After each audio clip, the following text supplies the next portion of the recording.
దండోపాయాలు వాళ్ళే చెప్పినట్టు ప్రయోగించిందా, మరి కాంగ్రెస్ పార్టీ చెప్పాలి. అన్నింటికి మించి హిపోక్రసీ, డబుల్ స్టాండర్డ్స్, ద్వంద్వ ప్రమాణాలు.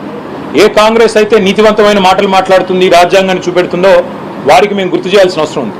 ఎందుకంటే రాజ్యాంగ స్ఫూర్తికి వ్యతిరేకంగా నేను ఒకటే అడుగుతున్నాను విజయ్ గారు, రేపటి రోజున కాంగ్రెస్కు ఉండే 99 మంది ఎంపీల్లో 20-30 మంది ఇంకో పార్టీలో చేరారనుకోండి, అది సమ్మతమేనా కాంగ్రెస్ పార్టీకి? కాబట్టి కాంగ్రెస్ ఆలోచించుకోవాలి. ఇవాళ వాళ్ళు చేస్తున్నది రేపు మళ్ళీ వాళ్ళకి తిరిగి చుట్టుకునే ప్రమాదం ఉంది. ఇంకొక మాట కూడా నేను గుర్తు చేస్తా ఉన్నా, మీకు చాలామంది మిత్రులు చాలా పరిమితమైన అవగాహన, పరిమితమైన చరిత్ర అదే మాట్లాడుతున్నారు.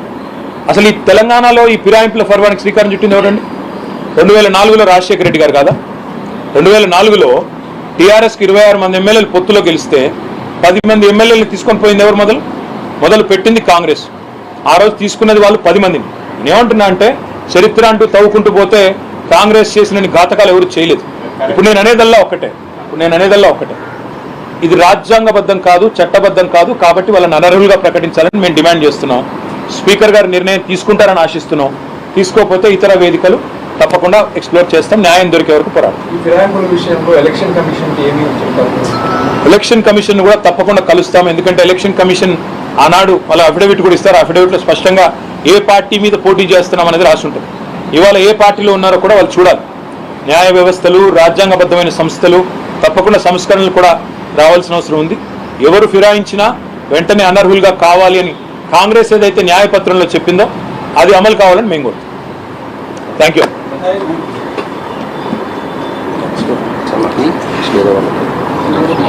బస్ ఏమనుకోవద్దు, మేము ఓన్లీ పొద్దున స్నాక్స్ అనుకుని స్నాక్స్ పెట్టాం, లంచ్ పెట్టలేదంట, ఏమనుకోకండి దయచేసి. హైదరాబాద్ వేదికగా, తుక్కుగూడ వేదికగా జాతీయ మేనిఫెస్టో, కాంగ్రెస్ పార్టీ యొక్క జాతీయ మేనిఫెస్టో న్యాయపత్ర అనే పేరిట తెలంగాణలో ఆవిష్కరించారు. అందులో ఏం చెప్పినారు? We promise to amend the 10th schedule of the Constitution and make defection